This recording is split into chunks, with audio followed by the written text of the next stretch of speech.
2 years apart, and yet here she was, walking down the narrow aisle of a Florida-bound plane, holding 2 toddlers with his exact eyes. That's when everything inside William stopped. He hadn't seen Crystal since the divorce, not at charity events, not in court, not even online. She'd disappeared as if she had something to protect. And now, she wasn't alone. She was holding twins. Not just any toddlers either. 1 girl, 1 boy. Caramel-skinned, curly-haired, bright-eyed children with the exact same shade of ocean gray that had followed William every time he looked in the mirror since he was a boy. His mother's eyes. The Weston eyes. It wasn't just the eyes that froze him in place. It was the math. They looked to be about 2 years old, which aligned perfectly with the last time he and Crystal had shared anything beyond cold signatures on legal documents. One child shifted in her arms and stared right at William, those haunting eyes filled with curiosity. The other laughed and reached for an overhead light like it was the moon. And Crystal? She didn't look angry. She didn't look flustered. She looked like she hadn't planned this moment any more than he had. Just a woman boarding a plane with her babies. But William wasn't breathing. He could feel his heartbeat pound inside his dress shirt as if it was trying to climb out of his chest. The businessman in him, the one trained for hostile boardrooms, last-minute crises, high-stakes negotiations, was nowhere to be found. Right now, he was just a man who saw his entire past walking back toward him, holding what might be his future. His legs stiffened. She was getting closer, walking straight down his aisle. Row 9, row 10, row 11, row 12, his row. William didn't blink. He didn't even shift in his seat. His briefcase stayed on his lap, unopened, as if he had forgotten how to function. Crystal glanced at him, just a flicker of the eyes, and that was enough to confirm it wasn't a coincidence. She had seen him too, but she kept walking, past him. Her braids bounced against her shoulders as she rocked the boy gently, soothing him. Her arm adjusted to balance both kids as she nodded at a flight attendant. She was headed to row 17. Still, William couldn't turn around. He just sat there, haunted by 2 sets of eyes that didn't yet know they'd thrown his world into chaos. Welcome back to Stories by Mr. Flex, where life's most powerful lessons come wrapped in unforgettable tales. If you're new to this family, thank you for joining us. Please hit that subscribe button because it helps us share stories like this with more people on YouTube. If you believe in real love, second chances, and the power of unexpected moments, go ahead and like this video, drop a comment, and share it with someone who needs this today. Now, let's get back to it. William didn't recall the rest of the boarding process. The intercom buzzed, the safety speech was given, and the plane began taxiing, but none of it registered. His thoughts were drowning in shock. Twins, her here, the timing, the resemblance, the look on her face when she glanced his way, everything in his life, the billion-dollar business, the polished routines, the long therapy sessions after the divorce, collapsed under the weight of a 3-second encounter. The last time he saw her was in court. It had been cold, procedural, no yelling, no tears, just the thud of a judge's gavel and 2 attorneys shaking hands like the death of a marriage was just another deal. Crystal didn't speak that day. She wore a green dress and a blank expression. William remembered thinking, "She already left me weeks ago. This is just paperwork." He didn't know then that she was pregnant. Or had she known, had she chosen not to tell him? He shut his eyes tightly and inhaled through his nose. No use asking himself yet. He'd never get answers like this. The pilot's voice came through the intercom, snapping him back. Flight time from Newark to Tampa will be about 2 hours and 15 minutes. Weather's clear all the way. Sit back, relax. Tampa. That's where he was headed for the Weston Group's annual East Coast Real Estate Summit. A weekend of ribbon cuttings, networking dinners, speeches, and media. The kind of public relations ballet his assistant usually micromanaged to perfection. But suddenly, none of that mattered. He twisted his neck just enough to peer back without being obvious. Crystal sat in row 17, aisle seat. The twins were on her lap, one snuggled into her chest while the other babbled at a magazine in her tote. Her nails were still clean and almond-shaped, painted with a soft pink polish. She wore a tan cardigan over a simple white tee and jeans. No makeup. She looked tired, but at peace. 2 years ago she'd left without a trace, said she needed space to breathe, that the marriage had become something cold. He remembered her exact words during one of their final fights. "You built a life that only needs a wife for decoration. I refuse to be furniture in a mansion." He hadn't fought back, just nodded. If she wanted to go, she could. But this? 2 babies. His babies? The seatbelt sign dinged, the engines roared, the plane lifted. William clenched the armrests as the flight took off. This wasn't turbulence. This was truth shaking the floorboards of everything he thought he knew. When the plane leveled out, a flight attendant offered drinks. He ordered sparkling water but didn't take a sip. He kept glancing back. Crystal was focused on the kids, not looking at him, as if she wanted to pretend the world hadn't just flipped upside down. His fingers itched to write something, say something, but what? "Hi, are those my children?" Too blunt. "You look well. So do the twins. Who are they?" "Crystal, we need to talk." Yes, that was it. But not now. Not with the whole cabin watching, not with strangers in between and twin toddlers possibly napping. So he waited until the seatbelt sign went off and a baby began to cry. The girl. Crystal gently stood and rocked her, walking her up the aisle and down again like every mom had done on every flight in history. As she passed row 12, William stood. They were face to face for the first time in years. The noise of the engines and murmuring passengers faded. Crystal didn't look angry. She didn't look scared. Just prepared. As if she had always known this moment might come. "Crystal," he said quietly, his voice scraping like a match on stone. She blinked, adjusting the baby on her hip. "William."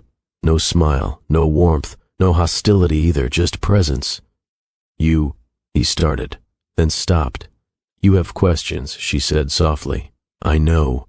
The baby shifted again, still fussing. "I'll answer them. After we land." He nodded, throat tight. She took one slow breath.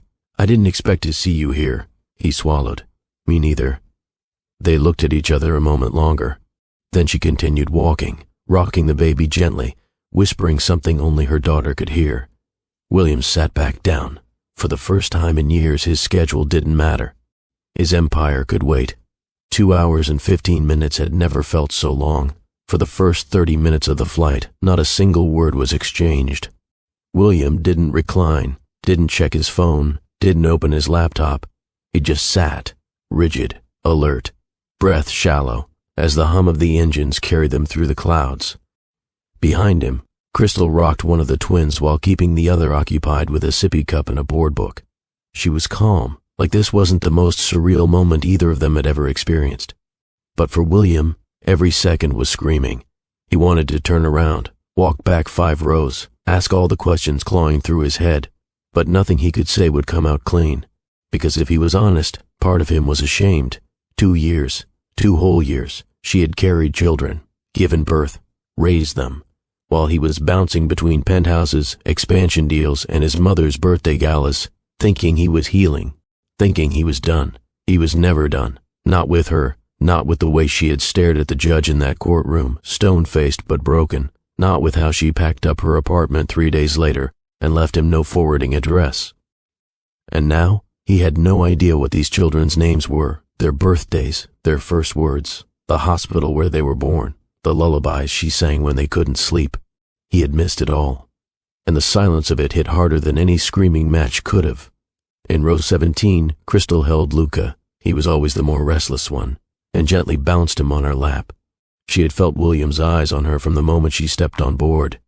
His stare burned like it wanted to ask 1,000 questions at once, but she wasn't ready. Not at 30,000 feet, not in front of her babies. She didn't regret avoiding him these past years, but she also never expected this reunion to happen in public, with tray tables and peanuts and crying toddlers. Crystal adjusted her sweater and shifted her gaze to the clouds out the window. She could hear Clea softly snoring in the seat next to her, head tilted sideways, thumb near her mouth. She has a sleep face, Crystal thought, just like him, peaceful but not quite surrendered. The resemblance was undeniable, and she had no plans to deny it. But that didn't mean she was ready to relive the pain it took to get here. Crystal had lived with it daily. William closed his eyes. He wasn't good at waiting. Patience had never been his strength. In business, he demanded answers. In negotiations, he moved pieces. But in this moment, he felt like a bystander to his own life. So much time had passed, too much had gone unsaid, and memories don't wait. They returned now, full force. 2 years ago. "Don't you dare blame the company for this," Crystal shouted, tears brimming. "You keep saying you're doing this for us, but where are you, William? Where were you last night when I got that call about my uncle's stroke? Where were you when I spent Thanksgiving with a to-go plate? Or Christmas morning, alone because you had to review acquisitions?" He had stood frozen in the foyer, briefcase still in hand, cufflinks still fastened. "I didn't even know your uncle was in the hospital," he murmured. "You didn't ask," she said flatly. He remembered how hollow she'd looked that day, like someone who had loved deeply and slowly given up. No yelling, no cheating, no scandal, just distance, silence, hurt. He remembered her whispering at the end, voice trembling as she looked at him for the last time, "I don't want to be with someone who only notices me when I'm leaving." And then she was gone. Back in the present, William reached into his bag and pulled out a notepad. His hand hovered over the paper. What could he even write? Are they mine? No, that wasn't the right question. He already knew. Why didn't you tell me? Too accusatory, and besides it didn't account for all the ways he had shut her out long before she ever left. So he wrote just 3 words. "Can we talk?" He tore the page neatly, folded it once, and stood. 5 rows wasn't far, but it felt like walking through fire. Crystal looked up before he arrived. She'd always had that sense, the one that could feel him before he spoke. He gently extended the note. She took it without touching his hand. "Read it," then met his eyes for the second time since boarding. A small, almost invisible nod. "After we land," she whispered. He nodded and walked back. Luca called out behind him, just a cheerful baby sound, nonsense syllables. William paused. He didn't dare turn around. His legs carried him back to row 12, but his mind stayed 5 rows behind. The last 30 minutes of the flight passed in aching slowness. William stared out the window, not seeing anything. Crystal gave the kids graham crackers and played peekaboo with a blanket. She hummed quietly, a tune he couldn't quite place, and avoided his row the rest of the flight. When the pilot finally announced their descent, William's chest clenched tighter. What was he even going to say once they were on the ground? He wasn't the man she married anymore, but he also wasn't entirely different. He was older, more aware, humbled by time and silence, but she had changed too. Motherhood looked good on her, stronger, softer. The plane touched down in Tampa with a thud, and the flight attendant's voice chirped through the speakers. "Welcome to Tampa. Please remain seated until we've reached the gate." Crystal didn't stand right away. She waited for most of the rows to clear. William stayed behind too, pretending to fumble with his briefcase as passengers disembarked. When she finally stood, Crystal glanced at him once more. Her voice was calm but low. "There's a family room near gate C8, she said. "Meet us there." He nodded. No thank you, no emotion, just facts. But it was enough. He walked off the plane and watched them from a distance. Clea wobbled beside her mother, holding her hand, while Luca was carried in Crystal's left arm. They moved like a unit, intact, practiced. He noticed other travelers smiling at them. To the outside world, they were just a mom and her twins. But to William, they were an entire world he didn't know he'd lost, until now. At gate C8, he found the family lounge, a small room with rocking chairs, a carpeted play area, a few tired parents scrolling phones. A mother nursed a baby behind a curtain. An older couple argued softly about the stroller wheels. Crystal was in the corner, feeding the twins juice boxes. She looked up when he entered. "Come sit," she said, tapping the seat across from her. He sat. No lawyer, no judge, no assistant, just them. He looked at the children again, really looked. The boy, Luca, had dimples when he smiled. The girl, Clea, had that same intense stare Crystal used to give him when he came home too late. He swallowed hard. "Are they?" "Yes," she interrupted gently. "They're yours." His eyes burned instantly, but he held it together. "Why didn't you tell me?" he asked. Crystal looked down. "I found out after the divorce was finalized. I was still angry, still broken. You had made it clear. Your life was on one track and I was in the rear view. I never would have turned my back on, but you already had," she said softly. "Long before I left." She didn't say it with venom, just truth. "I wasn't trying to punish you," she added. But I needed peace, and honestly, I didn't want to share them with someone who saw them as an obligation. I would never. I know that now, she said. William looked at the floor. I missed their first words, he whispered. Their first steps. You missed everything, she said, but you don't have to miss what's next. That was the first olive branch, a trembling truce. He leaned forward slightly. I want to know them. I want to be a father. Clea looked up then, mid-sip, and smiled at him. And for the first time in 2 years, something real opened in William's chest. Not just guilt, not just longing, but love, new, raw, humble. Crystal picked up Luca and stood. We're staying with my aunt in Jersey for a few days, she said. If you want to meet us for lunch tomorrow, there's a diner near Westfield Avenue. He stood too. I'll be there. She nodded, and just like that, they parted. No promises, no labels, just the first step of a new chapter. Crystal had already strapped Luca into the stroller and was helping Clea adjust her little jacket when William stepped back into view. He hadn't left the terminal. Couldn't. Not after what she just told him. His body might have exited the family lounge for a moment, but his heart had stayed in that quiet room, lodged between her voice and Clea's smile. They stood a few feet apart now, on the edge of the busy airport terminal. Passengers rushed by with suitcases, families reunited, businessmen typed furiously on phones. The usual chaos of arrival and departure buzzed around them, but none of it pierced the invisible bubble that had formed between the two of them. Can I help you with the stroller? William asked, voice softer than she remembered. Crystal hesitated, then nodded. Sure, thanks. He crouched to adjust the wheels, gently tilting the stroller into motion as she walked beside him, holding Clea's hand. They moved toward the exit doors, quietly, calmly, like they'd done this before, like they were just any other couple with kids in tow, debating lunch spots or weekend plans. But the silence between them was heavy, not angry, just unfinished. At the curb outside, Crystal's aunt's car hadn't arrived yet. They found a quiet bench near a short row of palm trees trimmed up against the concrete, a rare pocket of peace in the chaos of Tampa's arrivals terminal. William motioned to the bench. You have time? Crystal nodded slowly. A little. They sat. The twins were dozing now, lulled by the motion, the sunshine, the kind of airport fatigue that toddlers couldn't name but always felt. William kept his eyes on them, watching Clea's chest rise and fall, one chubby hand balled into a fist near her face. She has your mouth, he murmured. Crystal tilted her head slightly. She has your stubbornness. That pulled a brief smile from him, not wide, not dramatic, but real. I know this is probably unfair of me, he said, but I don't know how to process it. 2 kids that I never got to meet. Until today. Crystal folded her arms and looked away for a moment. I almost told you. 3 times, she said. William looked over. The day I found out, I drafted a message. I had it typed up and everything.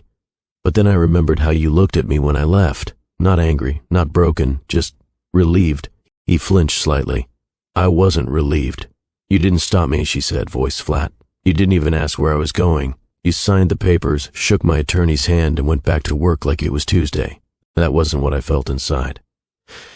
But that's what I saw, she cut in gently, so I told myself I would raise them without adding you to the weight. Silence. Then William whispered, I was never going to be whole again after you left. Crystal glanced down. I didn't want to be the reason you came back, she said. Not just because of a pregnancy, not because of obligation. I needed to know that if you ever returned, it was for me, not for guilt, not for image, not for Weston real estate optics. William rubbed the bridge of his nose. I wasn't in a good place back then. I know, she said. You said I only noticed you when you were walking away. That stuck with me. Crystal's lips pressed together. I didn't say it to be cruel. I said it because it was the truth. I know, he replied. More silence. The Florida sun cast a warm glare over the sidewalk. Planes rumbled overhead, touching down one by one. Crystal turned to him. You want to know about them? Everything, he said without hesitation. She leaned back on the bench, speaking softly. Luca walked before Clea, barely, just a week earlier, but she talked first. Her first word was light. She said it staring at the ceiling fan in my aunt's house. William chuckled once. That makes sense. She was staring at the cabin light when she passed me. She's observant, Crystal added. Like me. Luca's the clown, like your brother used to be. Remember your cousin's wedding in Austin, when he danced barefoot on the cake table? William laughed. I tried to erase that memory. Crystal smiled faintly, then paused. They ask about you. He blinked. They do? Well, not in detail, but kids know when something's missing. They're always pointing at families on TV or at the park, saying things like, that daddy pushed the swing, or where's my daddy's swing? Stuff like that. William looked down at his hands. He'd closed billion-dollar deals. He'd faced boards of directors and hostile takeovers, but no negotiation ever made his throat close up like that one sentence just had. I want to be there now, he said, steadying his voice. I can't fix the time I missed, but I can show up for everything forward. Crystal didn't answer right away. She was studying him, her gaze serious, thoughtful. You're saying the right words, she said, but this isn't a quick apology tour, William. You can't sweep in and think fatherhood is about playground selfies and weekend brunch. I don't think that, he replied quickly. I want to learn. I want to earn it. Crystal nodded slowly. Then we'll take it slow. That was more than he'd hoped for. But, she added, we don't have to rush into defining anything right now. Let's just start with tomorrow. The diner? He asked. Yeah, around noon. Okay, he smiled gently. Is it kid-friendly? Plastic menus and high chairs, she replied. Perfect. They sat in a new silence then. Not tense, not hesitant. Just new. Like two people standing at the entrance of something unknown but possible. Across the street, her aunt's car pulled up. A dusty silver Camry with a graduation tassel still swinging from the rear view. Crystal stood and adjusted the stroller straps. She looked down at the twins, then back at William. I'll text you the address, she said. Please do. He stepped back, unsure if he should hug her, shake her hand, or just nod. She made it easy. See you tomorrow, William. See you, Crystal. As she wheeled the stroller away and opened the car's back door, Clea stirred. She looked back, saw William, and lifted one hand. It wasn't a full wave, more like a curious gesture, a toddler's instinctive way of marking a face. William raised his hand too, and for that 1 second he felt like something sacred had started, something honest, not a repair job, not a redo, but something new.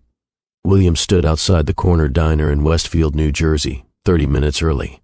The place looked exactly like Crystal had described it. Plastic menus, faded booths, and a neon open sign that buzzed louder than it glowed. The place had character, but more than that, it had meaning. She could have chosen anywhere for their next conversation, but this wasn't a place to posture. It was a place to talk. He ran a hand through his hair and paced. The morning had felt different, weighted, yet oddly hopeful. He didn't know what to expect when he showed up, just that he had to. A small sedan pulled into the parking lot. Crystal stepped out in a denim jacket and dark jeans, with Luca in one arm and Clea toddling beside her. William froze. It was something about seeing them like this, in daylight, with routines and rhythm, that shook him. Crystal wasn't just a mother. She was their anchor. Clea saw him first. She pointed, then jogged forward with the kind of toddler enthusiasm that often ended in scrapes. William dropped to one knee just in time to catch her as she barreled into his arms. Hi again, he said, voice cracking a little. She giggled, then reached for his collar, as if to check if he was real. Crystal walked up slowly, eyes scanning him for tension. You came early. Didn't want to miss anything. She gave a small nod. It wasn't approval. It wasn't cold either. Just acknowledgement. Booth in the back's usually quiet. Let's go. They stepped inside. The diner's air smelled of syrup and grilled onions. A waitress nodded toward the booth in the far corner. They slid in. William sat beside Clea, who was fascinated with the sugar packets. Crystal sat across, with Luca in a high chair. The silence hovered again, but this time, it wasn't unbearable. It was a reset. They eat scrambled eggs and toast, Crystal said, unwrapping the kids' cutlery. No jelly unless you want sticky cheeks for the next hour. William smiled and nodded, watching as Luca smacked the table with delight. A waitress came over, took their order. 2 kids' plates, black coffee for Crystal, and a Western omelet for William. When she left, Crystal finally looked directly at him. Why now? William breathed out slowly. Because I didn't know what I was missing until I saw them. Until I saw you. I spent so long convincing myself the distance was justified, but it wasn't. It was just self-preservation.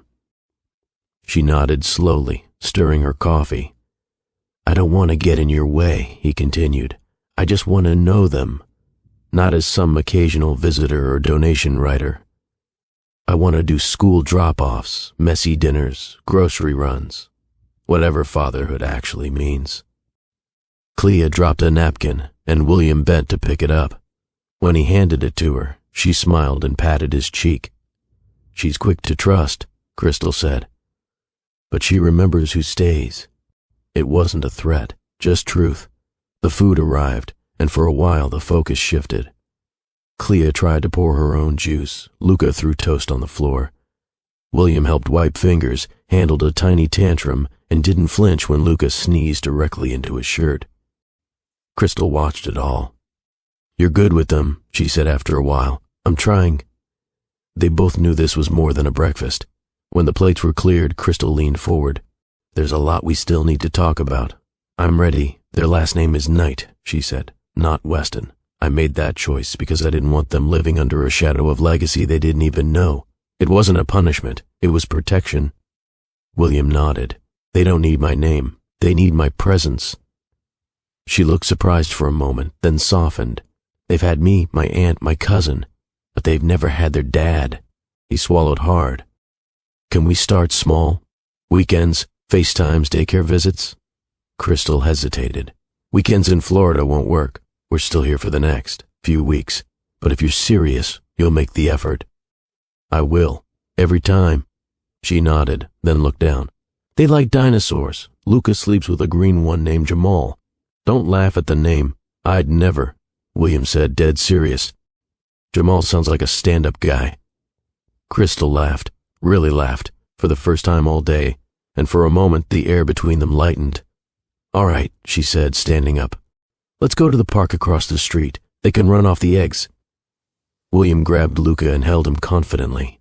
The boys settled in like it wasn't their first time. Crystal carried Clea, and they walked across the street, a family, not yet whole, but no longer fractured.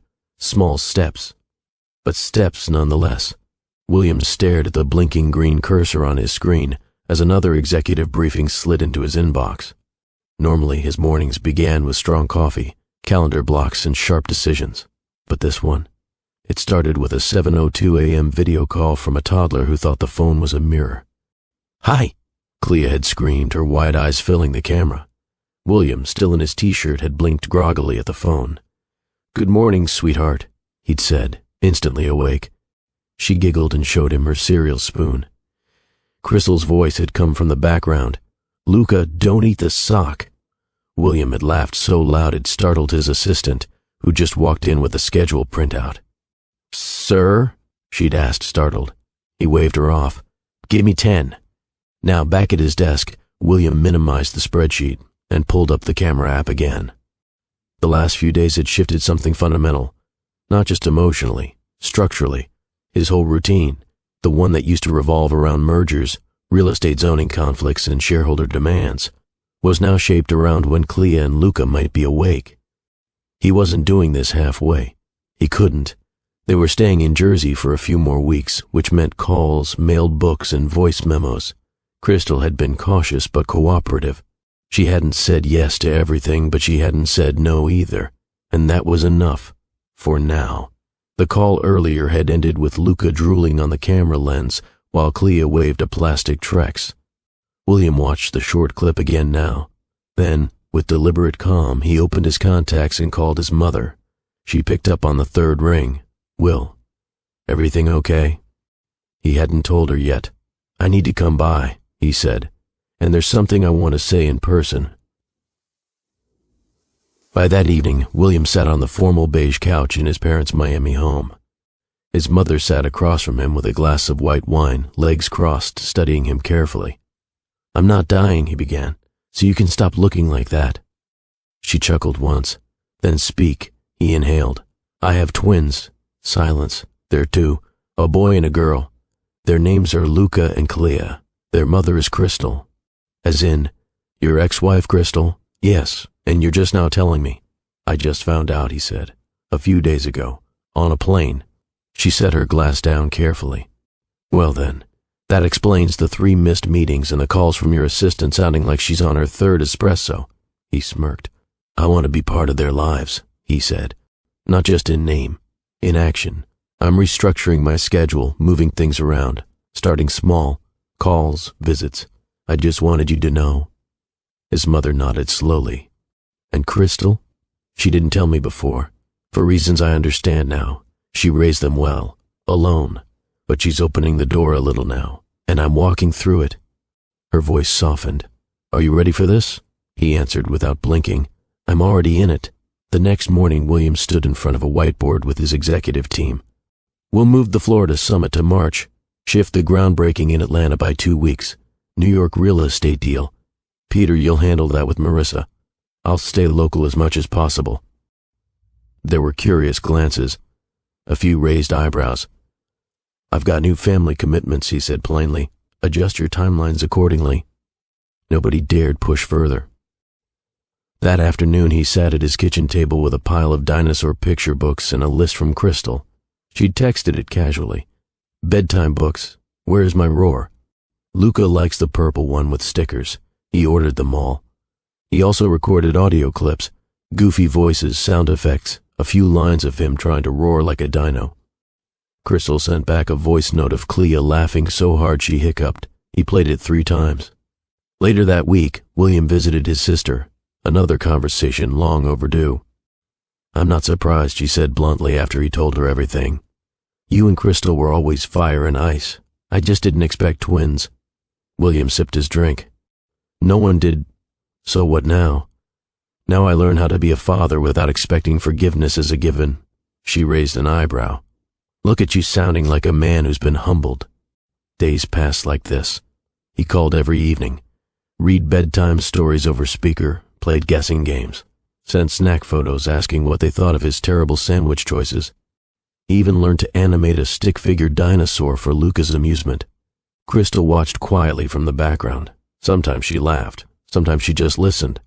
She hadn't agreed to a visit back to Florida yet, but she hadn't closed the door. And then came the breakthrough. A Saturday morning video call. Clea, in her pajamas, held up a toy phone and said, Daddy, call me. William froze. Crystal smiled from behind the camera. Looks like you're winning her over. He swallowed hard. I'll be in Jersey again next weekend. Let's do something outdoors. Just us 4. Crystal paused, thought, then nodded. All right. One step at a time. William leaned back in his office chair that night and stared out the window. Miami's skyline blinked in the distance, tall and proud. But in his heart, it wasn't the city that mattered. It was 2 toddlers in footy pajamas, a mother who'd carried the weight alone, a chance to rebuild something that had once fallen through his fingers. He wasn't the man Crystal married anymore, but maybe, just maybe, he could become the father she hadn't expected him to be. And for the first time in years, that felt like a better legacy than anything Weston real estate could ever build. William stood outside the modest brick home in Newark, New Jersey, holding a grocery bag with a fresh peach cobbler from a bakery Crystal had once mentioned years ago. He double-checked the address she'd texted, took a breath, and knocked. He heard feet shuffle inside. Then came the click of a deadbolt. Crystal opened the door, dressed in soft earth tones, hair tied back, face calm. Not warm, not cold. Balanced. Behind her, the faint sound of gospel music played from an old Bluetooth speaker. Smells good in here, William said, holding up the bag. She stepped aside. You're early again. I figured being early might help make up for being late to everything else. Crystal didn't respond right away.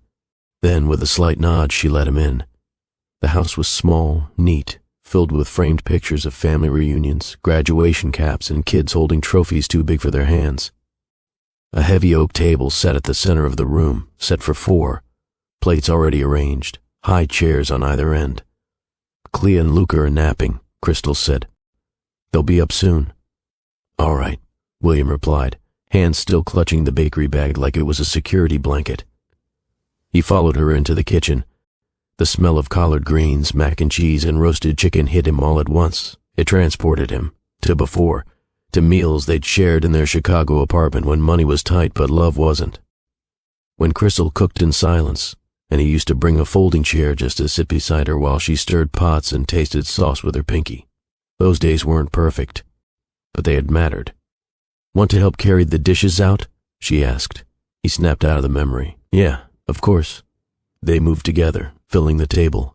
Each motion felt like a quiet rhythm. She passed. He placed. No talking, no tension, just teamwork. Once everything was set, Crystal poured iced tea into a glass pitcher and nodded toward the living room. "Sit. They'll be up soon." He sat. Minutes passed. Then soft footfalls on the hallway floor. Clea stumbled out first, still half asleep, holding a worn purple stuffed animal. She spotted William and blinked. "Hi," she said, voice groggy. "Hi, sweetheart," he said, standing. She walked right up to him and lifted her arms. Crystal looked up from the sink, mildly surprised. William scooped Clea into his arms with practiced calm. She laid her head on his shoulder like it was the most normal thing in the world. A moment later, Luca came wobbling out behind her. "Up too?" William asked. Luca grinned and raised his hands. William bent and picked him up too, balancing both twins like it was second nature. Crystal watched, arms folded, no words. Just watching. They settled the twins into their seats and Crystal placed bibs around their necks. "Let's say grace," she said. They bowed heads. She prayed softly, thanking God for food, health, family. She didn't mention William by name, but he felt included. Dinner began quietly. Clea demanded cornbread. Luca flung peas. William cut chicken into tiny bites and listened as Crystal told the twins to chew slow and sit up straight. Halfway through the meal, her aunt entered, the same one who'd raised Crystal after her parents passed. "Auntie Mavis," Crystal said, rising to greet her. William stood too. "You must be William," the older woman said, voice lined with wisdom and time. "Yes, ma'am. I heard enough about you to fill a Sunday paper. Didn't expect to see you here. Thought you vanished." "I almost did," he admitted, "but I'm here now, and I want to earn the right to stay." Mavis studied him. "Don't come in here with speeches. These kids don't need poems. They need diapers, story time, and someone who'll show up without being begged." William nodded solemnly. "Yes, ma'am." She turned to Crystal. "If he gets out of line, I still got that rolling pin from '98. Crystal smirked. "Noted." Dinner resumed. Conversations stayed light. Talk of weather, daycare, the neighbor's noisy dog. William didn't push. He responded when spoken to, helped refill drinks, and passed napkins without being asked. After dessert, Clea climbed into his lap and asked him to read a book. He did. Then Luca wanted a turn. By the end of the night, they were curled up on the couch, one child on each side, flipping through pages about dinosaurs and rocket ships. Crystal stood in the kitchen doorway, arms folded, head tilted. He caught her gaze and held it. Later, after the twins were put to bed, she walked him to the front door. "You did all right," she said. "I was aiming for decent. You landed on something better. I don't want this to be a cameo. I want a role, one I play every day." He smiled. "I'll bring drinks and fruit salad. Make sure it's seedless grapes. Clea won't eat anything with seeds. Diva in the making. She gets it honest." They stood there a moment longer, no more to say. As William walked to his car, he turned once. Crystal stood at the doorway, arms crossed, not pushing him away, not pulling him in. Just watching. And this time he didn't need an invitation. He knew he'd be back. A table with 4 chairs now had meaning, and he was determined to keep his seat. William had heard his name spoken in boardrooms, courtroom proceedings, and headlines. But nothing, absolutely nothing, came close to what spilled out of Luca's mouth that Sunday morning. "Dada." He froze, juice box halfway to the table. Clea looked up too, blinked, and said, "Dada."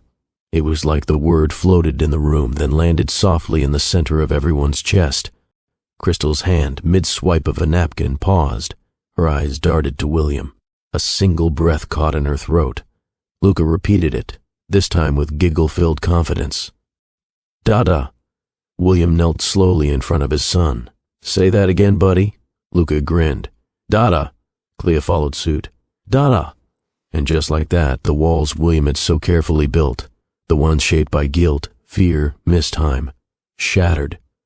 There, in a Jersey living room with toys underfoot and half-eaten fruit snacks on the table, he was being called by a name he didn't think he'd ever earn. Yeah, he whispered, pulling them both into his arms. I'm here now. Dada's here. Crystal looked away, not out of coldness, but out of emotion, because no script prepares you for that kind of moment. Not as a mother who had built life alone, not as a father who came late but still came. Later that day, they took a walk to the nearby park. William carried Luke on his shoulders, while Clea held tight to his hand. The sun dipped low, casting a golden glow across the swings and picnic tables. Crystal walked slightly behind, watching the three of them, her children, and the man who, for the first time, looked less like a question and more like an answer. They passed a group of older women on a bench, playing cards and gossiping. One leaned over and whispered, loud enough to hear, "He finally stepped up, huh? Took him long enough." Crystal flinched, but William didn't react. He just turned to her, softly smiled, and said, "They're not wrong, but stepping up late is still better than never showing at all." She didn't respond, but her silence wasn't sharp. It was something else. Acceptance, maybe. Something still forming, likely. They reached the sandbox. William set Luca down, took off his own shoes, and stepped inside to build towers beside them. Other dads watched, some with envy, some with confusion. William didn't care. This was where he wanted to be. Back at the house, Clea tugged at William's sleeve. "Read story?" Crystal raised a brow. "You sure you have time?" "I cleared my evening," William said. "No meetings, no calls, just here." Crystal stared at him for a beat too long. Then she handed him a stack of books. "Good. Start with the purple one." Clea beamed. William sat between the twins on the floor, legs crossed, and read every book with different voices. Crystal leaned against the doorway, arms folded, watching him fumble the animal sounds. "Is that supposed to be a lion?" she teased. "It's a lion with allergies," he shot back. The kids laughed until they snorted, and something shifted in that room. Something more than bedtime stories. The next morning, William called his assistant. "Cancel my trip to Seattle, sir. Push the Q4 planning to virtual, and tell the team that on Sundays I'm off the clock." There was a pause. "Yes, sir. Anything else?" "Yeah. Find out the best preschools in Jersey near Crystal's zip code." He hung up and smiled. He wasn't just adjusting his schedule, he was adjusting his soul. That evening, Crystal brought out a photo album. "You missed the baby stage," she said. "But I kept it all." She sat beside him on the couch, their knees barely touching. The kids were asleep, and the house was quiet. She turned the pages. First teeth, first steps, messy birthdays. In each photo, she looked exhausted but radiant, alone but steady. William's throat tightened. "You did all of this on your own?" She shrugged. "I had help. Auntie Mavis. My cousin came by on weekends. Church daycare. But yeah, a lot of it was me." "I'm sorry," he said. "I should have been there. You weren't. I know." She turned another page. "I can't go back, Crystal, but I can go forward. I can be the kind of man they're proud to call Dada." She looked at him, not with anger, but with honesty. "Don't just say it. Prove it. I will." The next few days were filled with small things. William built a shelf in the kids' room so they could store their growing book collection. He helped Crystal assemble a play tent they'd ordered online. He started a tradition, Saturday morning pancakes shaped like stars and animals. The first batch was a disaster, but Clea insisted they were yum. Crystal laughed, not a polite chuckle, a full, surprised laugh that made William freeze in admiration. He hadn't realized how much he'd missed that sound. One night, as he packed up to leave, Clea reached out with sleepy eyes. "Dada stay?" William looked at Crystal. She hesitated, then nodded. "You can crash on the couch." He did, happily. And the next morning, both twins jumped on his chest yelling, "Wake up, Dada!" It wasn't perfect, nothing was. But something sacred was starting to bloom. Not just from the kids, but from Crystal too. She wasn't just opening her door, she was unlocking parts of her heart he thought were gone for good. And for the first time in his adult life, William Weston, billionaire, developer, public figure, didn't care what anyone else thought. He had 2 toddlers calling him Dada. And that was everything. The twins were building towers with foam blocks when Crystal's phone buzzed. It was a message from William. She's coming today. I hope that's okay. Crystal stared at it for a beat, heart skipping. Margaret. She didn't ask for clarification. She knew exactly who she was. She glanced at Clea and Luca, who were too busy stacking blocks to notice anything. Then back to her phone. Okay, we'll be here. No emoji, no tone softeners, just a truth laid bare. Margaret Weston arrived in a gray Lincoln that glided silently to a stop outside Crystal's modest duplex. The contrast between the sleek vehicle and the cozy Jersey neighborhood was stark. Crystal adjusted her blouse and wiped her palms on her jeans. William stood on the sidewalk waiting, eyes scanning his mother's face for signs, warmth, nerves, resistance. Margaret stepped out in tailored navy slacks and a cream sweater. Her hair was pinned up, pearls at her neck. She looked like someone used to controlling every room she entered. But today there was something fragile under her composed exterior. "Hi, Mother," William said. She gave a nod, then turned to the door where Crystal now stood. There was a pause, one heartbeat too long. "Mrs. Weston," Crystal said. Crystal, not a sneer, not a smile, a middle space. William gestured. "Let's go inside." Inside, Clea was the first to speak. "Hi," she chirped. "You got white hair like clouds." Margaret blinked. "Well, thank you." Luca waddled over next. "Want to see my dinosaur?" He shoved a plastic T-Rex into her hand before she could answer. Margaret looked down at the toy, then at her grandchildren, her actual grandchildren. A breath escaped her lips. "Yes, I would love to." They sat in the living room, Margaret upright on the edge of the couch, Crystal on the floor with the kids. William stood, caught between. "Would anyone like some tea?" he asked.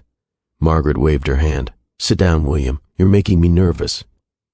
Clea climbed onto Margaret's lap. The audacity. Margaret stiffened, but then her hand settled gently on the girl's back, and something cracked open. "I didn't know about them," she said. Crystal nodded slowly. "I figured." "I didn't ask either," Margaret added. "After the divorce, I thought distance was what William needed. I didn't know what you were going through." Crystal's face didn't soften. "Not yet. You said some very clear things the last time we spoke," she replied. Margaret sighed. "I did, and I was wrong. I saw you through my own fears, not through William's eyes, certainly not God's." William looked down. "You were raised with rules," Margaret continued. "Wealth has rules, legacy has rules, but those rules don't raise children, and they don't fix what I broke." Crystal met her gaze. "I raised your grandchildren on food stamps. I rocked them through fevers alone. I watched them ask why their daddy wasn't around, and I lied to protect his name." The room went silent. Then Margaret leaned forward. "Thank you," she whispered. Tears welled up, and she didn't blink them away. "Thank you for not turning their hearts against us. You had every reason. But you didn't." Crystal's lips parted. Her throat tightened. Margaret added, "You don't have to forgive me today, but I need you to know I came here not to reclaim anything, just to say I see now, and I was blind before." A long silence. Then Clea wriggled. "Grandma, I hungry." Everyone chuckled. Lunch was spaghetti and turkey meatballs. Margaret insisted on helping. "I can grate cheese," she said. Crystal handed her the block and grater. "Don't lose a finger," Margaret smirked. "I've survived 4 decades of Manhattan banking.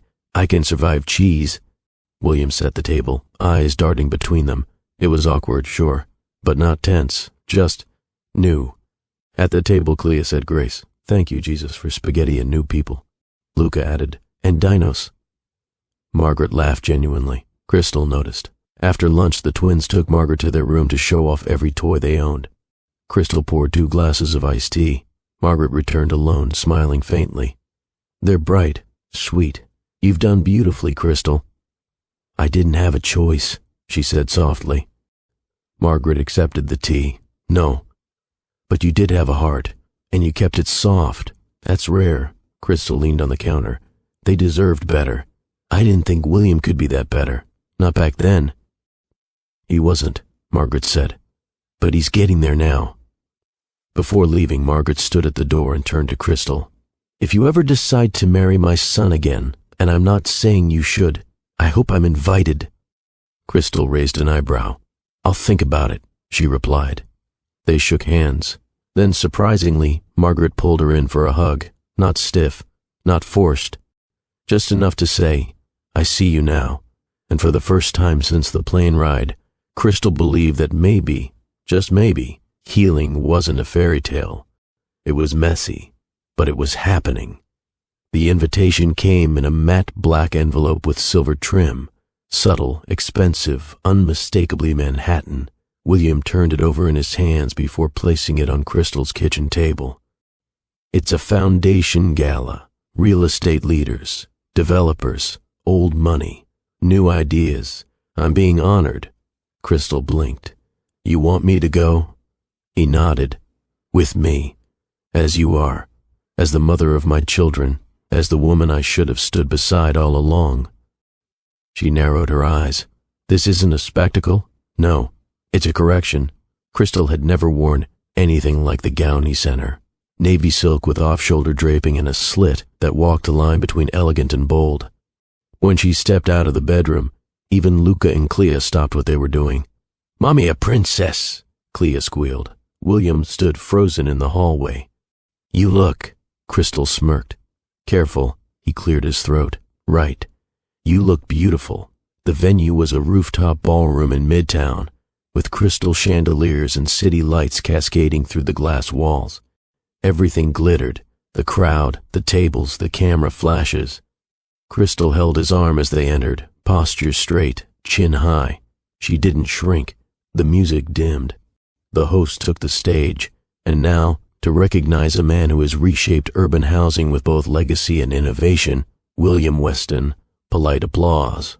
Some loud, some polite, some reserved. William stepped forward, gave his speech, tight, gracious, full of numbers and vision. When he thanked his children and Crystal, his voice caught for a moment. People noticed. At the open bar later, Crystal overheard two women near the dessert table. "That's the girl? The one with the twins? She's not what I expected. She looks regular. Not Westport regular. Jersey regular." Crystal turned slowly, holding her flute of sparkling cider. Her face didn't flinch, but William had already heard. He walked over, slid an arm around her waist, public, firm, intentional. "Is there a problem, ladies?" he asked, voice calm but sharp.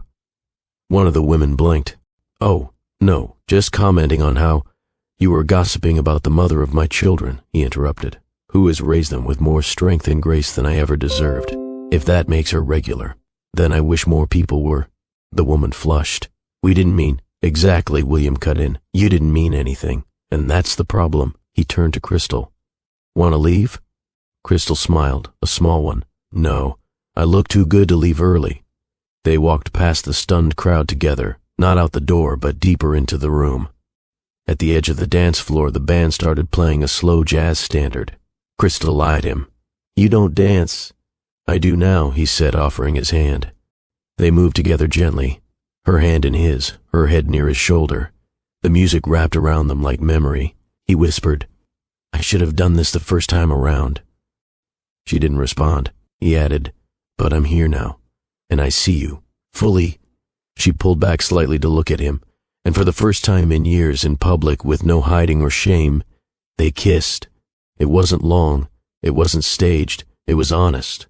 But none of that mattered, because Clea and Luca would hear about this one day, how their parents weren't just co-parents or old flames, but people who stood up, out loud, in rooms full of history and judgment, and chose each other again. On the ride home, Crystal leaned into him. "That was bold," she said. He smiled. "You're worth bold."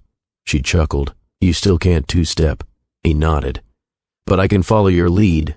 Outside the window, New York glowed, and inside the car, two people who'd once broken apart sat side by side, not fixed but healing. Together, not for show, for real. It wasn't Valentine's Day. It wasn't an anniversary. It wasn't even sunny.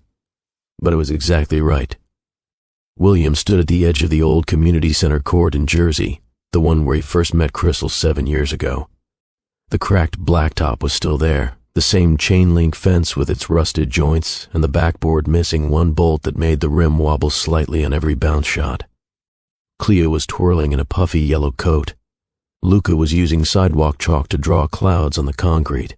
Crystal stood in the same spot she had that day when William stumbled out of his overpriced SUV trying to charm city council reps for a development project. She hadn't smiled at him then.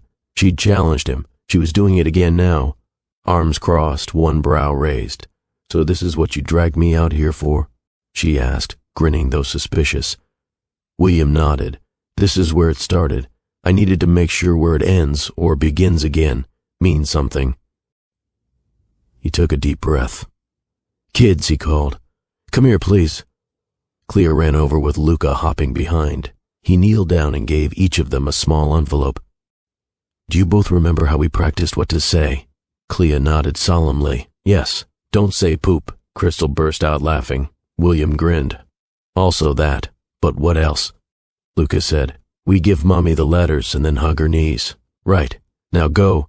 Clea handed hers first. The envelope was decorated with flower stickers and crooked heart shapes drawn in crayon.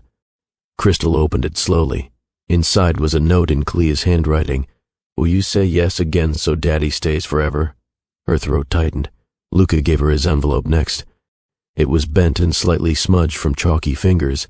His read, "Please marry Daddy. He said he's scared, but not scared like monsters. Scared like maybe you say no, but I hope you say yes." Tears blurred her vision. When she looked up, William was kneeling, not just crouched, fully down on one knee. In his palm was a ring, not the original ring. This one was new, white gold, a soft cushion-cut center stone, with 2 small sapphires flanking each side. "The first time I asked you, I had no idea what real commitment meant," he began. "I thought marriage was about winning, about image, about legacy.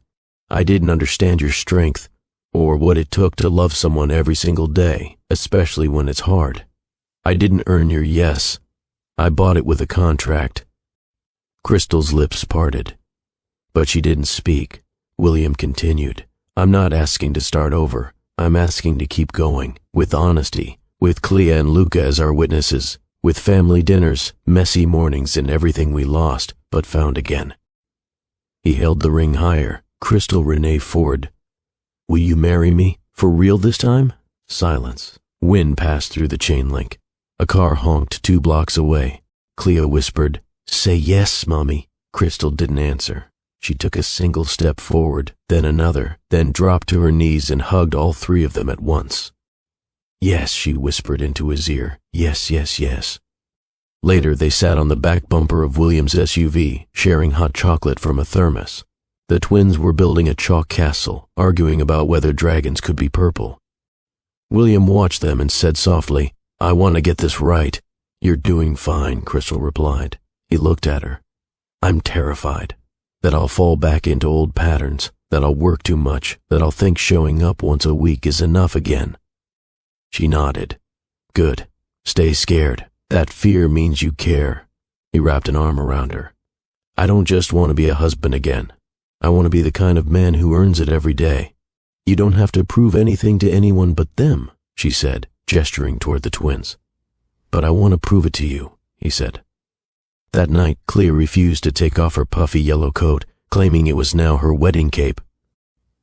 Luca fell asleep holding the ring box, convinced it was a secret treasure chest. William sat on the floor beside Crystal's couch, barefoot, hair out of place. They didn't need champagne or fireworks, just that moment, that chord, that second yes, and the messy real life that would come next. It wasn't Valentine's Day, it wasn't an anniversary, it wasn't even sunny, but it was exactly right. William stood at the edge of the old community center court in Jersey, the one where he first met Crystal 7 years ago. The cracked blacktop was still there, the same chain-link fence with its rusted joints and the backboard missing one bolt that made the rim wobble slightly on every bounce shot. Clea was twirling in a puffy yellow coat. Luca was using sidewalk chalk to draw clouds on the concrete.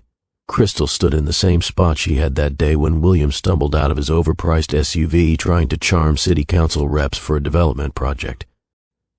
She hadn't smiled at him then. She'd challenged him. She was doing it again now. Arms crossed, one brow raised. "So this is what you dragged me out here for?" she asked, grinning though suspicious. William nodded. "This is where it started.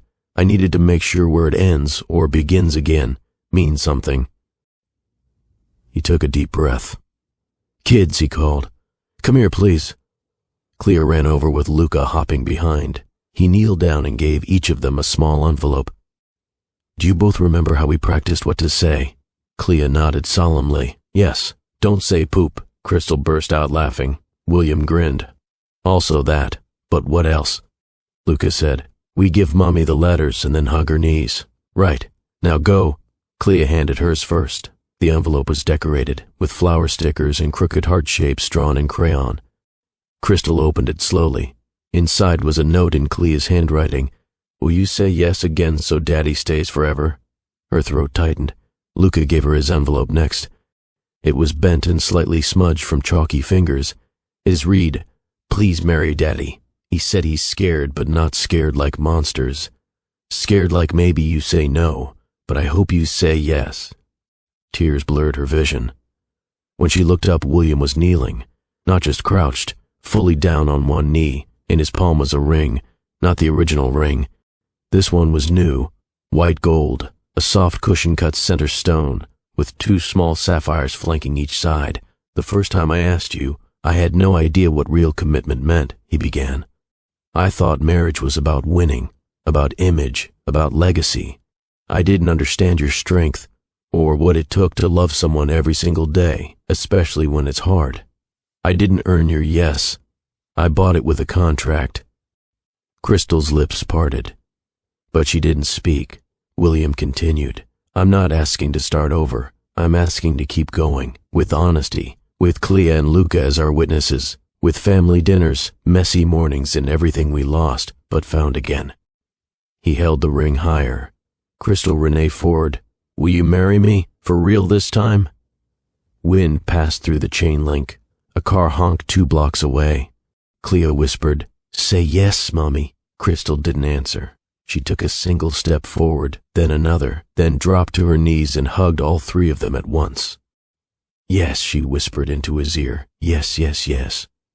Later, they sat on the back bumper of William's SUV, sharing hot chocolate from a thermos. The twins were building a chalk castle, arguing about whether dragons could be purple. William watched them and said softly, "I want to get this right." "You're doing fine," Crystal replied. He looked at her. "I'm terrified that I'll fall back into old patterns, that I'll work too much, that I'll think showing up once a week is enough again." She nodded. "Good. Stay scared. That fear means you care." He wrapped an arm around her. "I don't just want to be a husband again. I want to be the kind of man who earns it every day. You don't have to prove anything to anyone but them," she said, gesturing toward the twins. "But I want to prove it to you," he said. That night, Clea refused to take off her puffy yellow coat, claiming it was now her wedding cape. Luca fell asleep holding the ring box, convinced it was a secret treasure chest. William sat on the floor beside Crystal's couch, barefoot, hair out of place. They didn't need champagne or fireworks, just that moment, that court, that second yes, and the messy real life that would come next. It began the next morning, as Clea insisted on serving pancakes with her hands instead of a spatula. Crystal laughed as Luca wore the ring box as a crown. William simply watched them, letting the noise and joy fill his chest like air he hadn't realized he needed. They weren't planning a wedding. They were preparing a new foundation. The word spread quickly. Aunties, neighbors, old friends. Miss Geraldine from the corner store offered to make pound cake. Jabari from the barber shop promised a playlist. Even Mr. Otis, who hadn't smiled since '96, said he'd show up if the food was hot. Crystal's cousin had a big backyard and folding chairs. The community that watched them fall apart was now watching them stitch something new together. William pulled out a notebook, not digital, a real one. Paper and ink. He titled it, "Things I Want to Be." Page 1, present. Meanwhile, Crystal took her time. She involved the twins in everything. They chose the flower colors, blue and yellow. They sampled cupcakes. They argued about whether bubbles were fancier than rice tosses. She called her mother, who hadn't spoken to William in 2 years. "Mom," she said, voice steady, "we're doing this again, but for the right reasons." Her mother paused, then said, "Then I'll be there. Not for him. For you. It was enough. William returned to the community center, this time not in a suit. He helped repaint the lines on the court. He donated new nets. He played pickup ball with teenagers who only knew him as the man on a billboard. "They see you now," Crystal said one afternoon, watching him run drills with the kids. "I see them too," he replied. Their therapist, yes, they had one now, guided them through sessions about trust, parenting, partnership. "It's not about rebuilding," she said. "It's about planting something deeper." They agreed to keep their lives simple. No assistants, no nannies. Just schedules, compromise, and backup waffles in the freezer. One evening, as twilight dipped the sky in amber, William took out the ring again. They weren't alone. Clea and Luca were throwing plastic rings across the lawn. "I never told you why I chose sapphires," he said. Crystal looked up. "They're for wisdom and truth. I didn't know that before, but it felt right. I want us built on that this time." She reached for his hand. Their guest list was handwritten. The seating chart was chaotic. The music was a mix of jazz, neo-soul, and one playlist Luca made with dinosaur growls. The night before the wedding, Crystal looked at him as they brushed their teeth side by side. "Tomorrow, we do this out loud," she said. He nodded, toothpaste on his lip. Out loud, with roots, and no exit plan, just them. It began the next morning, as Clea insisted on serving pancakes with her hands instead of a spatula. Crystal laughed as Luca wore the ring box as a crown. William simply watched them, letting the noise and joy fill his chest like air he hadn't realized he needed. They weren't planning a wedding. They were preparing a new foundation. The word spread quickly. Aunties, neighbors, old friends. Miss Geraldine from the corner store offered to make pound cake. Jabari from the barber shop promised a playlist. Even Mr. Otis, who hadn't smiled since '96, said he'd show up if the food was hot. Crystal's cousin had a big backyard and folding chairs.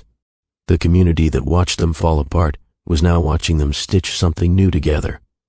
William pulled out a notebook, not digital, a real one. Paper and ink. He titled it, "Things I Want to Be." Page 1, present.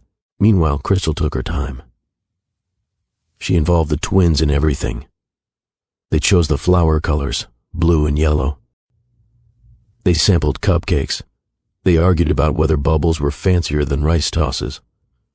She called her mother, who hadn't spoken to William in 2 years. "Mom," she said, voice steady, "we're doing this again, but for the right reasons." Her mother paused, then said, "Then I'll be there. Not for him. For you." It was enough. William returned to the community center, this time not in a suit. He helped repaint the lines on the court.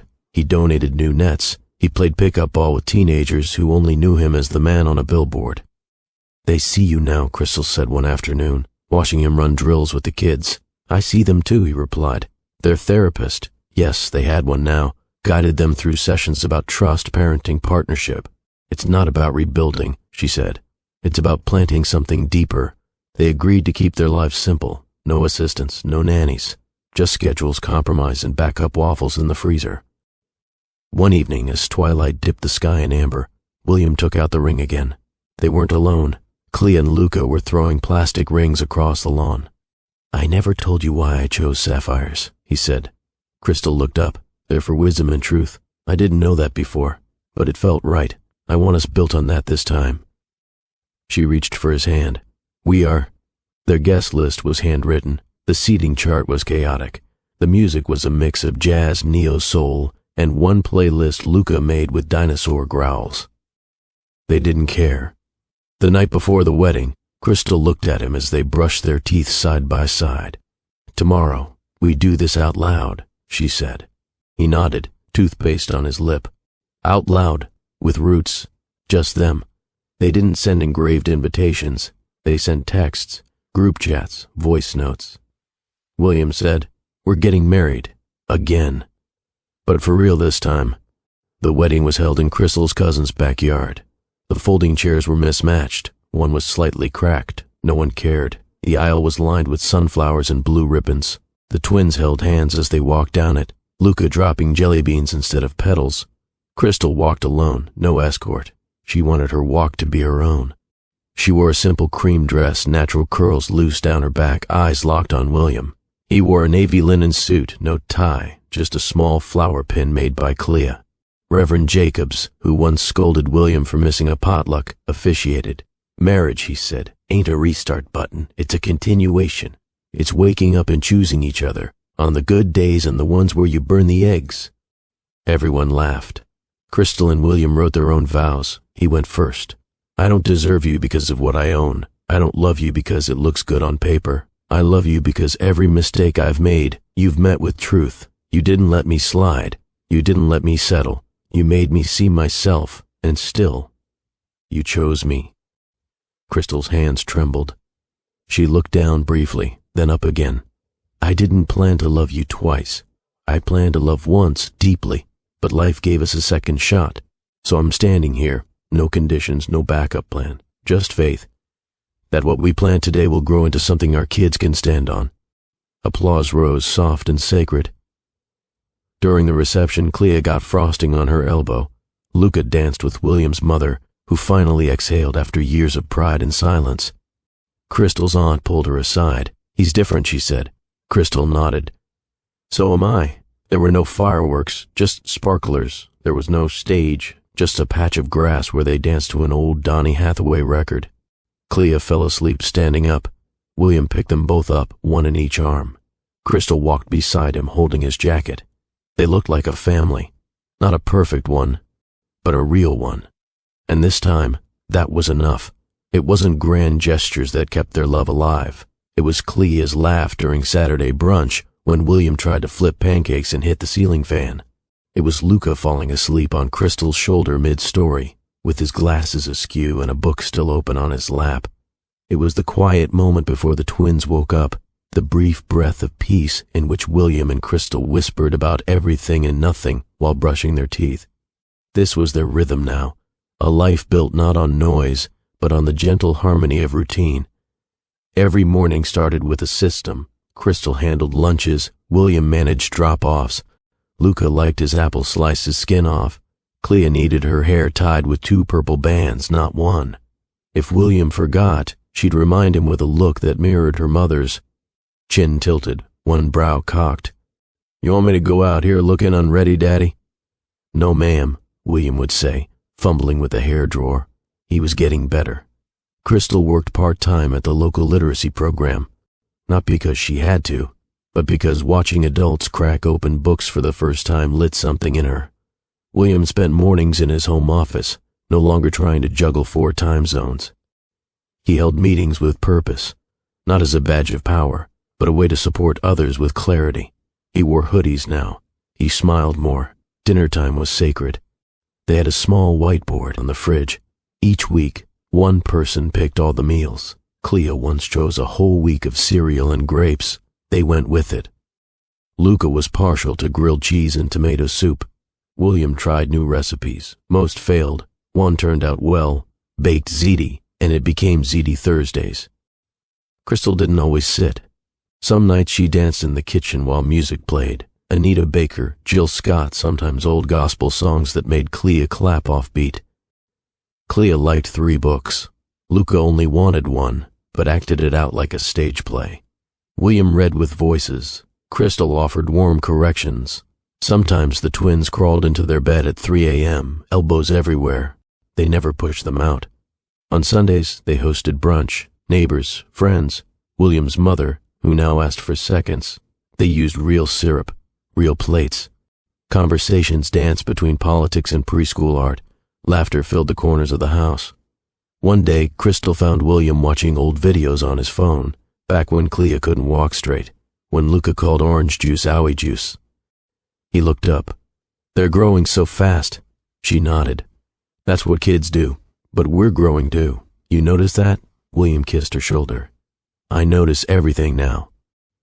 Sometimes, they argued, about silly things, socks on the floor, whose turn it was to vacuum. Sometimes about deeper things, William forgetting an appointment, Crystal needing more quiet space. But now, they paused, listened, came back together. That was the difference. One rainy Tuesday, Clea got sick. Fever, chills, the works. Crystal stayed up all night, singing old hymns, holding a cool cloth to her head. William sat beside them, half asleep, murmuring prayers he didn't know he remembered. In the morning, Clea whispered, "Thank you for not leaving." She wasn't talking about the flu. Love, they realized, was not in the vows or the grand reunion. It was in the socks folded together, the hand reached for during a silent movie, the shared glance when the twins did something ridiculous, the way William tied Crystal's apron strings before brunch, the way Crystal saved the last bite of peach cobbler for him, the way Clea called him Dada like it had always been that way. They had built something real, not flashy, not perfect, but lasting, because in a world obsessed with what's next, they chose every day to be present in the now. And the now, in all its laundry, laughter, and lullabies, was more than enough. 1 year to the day, same flight, same gate, same airline. But this time, William wasn't sitting in first class alone, distracted by contracts and quarterly reports. This time he was holding Clea's hand, with Luca tugging on his jacket, asking if the plane would have pancakes. Crystal walked beside them, her carry-on bumping gently into his as they approached the boarding area. And this time, they were flying together, not away from anything, but towards something new. The trip wasn't random. It had been Crystal's idea. "What if we took the same flight?" she had said one morning over toast. "You know, the one—" "Yes," she said, smirking. "Flight 614, Miami to Dallas. Let's do it again." "As us with snack packs, coloring books, and no legroom?" he joked. Luca dragged a suitcase with superhero stickers. Crystal had packed neatly, her boarding pass already downloaded. William was still figuring out how to fold the stroller. "I have an MBA, but this thing is defeating me," he muttered. Crystal raised an eyebrow. "Need help, Mr. Ford?" He looked up. "Always," she smiled. At security, Clea proudly declared, "My dad is rich, but he still takes his shoes off." William did too, bending down to tie her sneaker laces. He wasn't embarrassed anymore. This was the life he'd chosen. They boarded last, by design. Crystal had insisted they let the rush pass. "Peace is cheaper than priority boarding," she said. They sat together in row 17, the whole row, Clea by the window, nose pressed to the glass, Luca in the middle, already asking how many clouds he could count. William and Crystal beside them, knees bumping, eyes soft. As the plane taxied, Clea whispered, "Is this where y'all met?" Crystal nodded. "Right here. Different seats, though." "Did Mommy like you then?" Luca asked William. William laughed. "Not at first, but I loved his voice," Crystal added. "And you had cookies," he grinned. The flight took off smoothly. No turbulence, no drama, just a quiet hum and the occasional giggle from Clea. Luca leaned against William's arm, eyes drooping halfway into the sky. Crystal held a book, but didn't read it. She watched her family instead, every movement, every yawn, every glance that said, "This is ours." Midway through, William pulled a tiny box from his coat pocket. Crystal's eyes widened. "You better not be proposing again. We're already married. Twice," he chuckled. "Nope, just a gift." Inside the box was a keychain, a miniature airplane, engraved on the back, Flight 614. The day everything changed. Crystal blinked fast. William added, "For when life gets loud, just hold this and remember, sometimes one moment can change everything." She leaned over and kissed him, not with fanfare. The plane began descending. Clea cheered. Luca clapped. William squeezed Crystal's hand. As they stepped off the plane, hand in hand, the gate agent smiled. "Beautiful family," she said. "Thank you," Crystal replied. William added, "It took us a while, but we finally landed. Outside baggage claim, a car waited. Not a limo, not a stretch SUV, just a regular ride with 2 car seats in the back and gospel music playing softly." They buckled in, laughing as Luca tried to buckle his bear. As they pulled off, Clea sang her ABCs at the top of her lungs. Luca joined halfway off key. Crystal leaned her head on William's shoulder. He looked out the window, then down at her belly. Yes, the new heartbeat, the 5th seat. He reached over, resting a hand lightly on her stomach. Crystal looked up. "We're gonna need a bigger row." William laughed. "Or our own plane." She raised a brow. "Let's not get carried away." The car drove forward. The sun was setting, a new chapter beginning. They had missed years.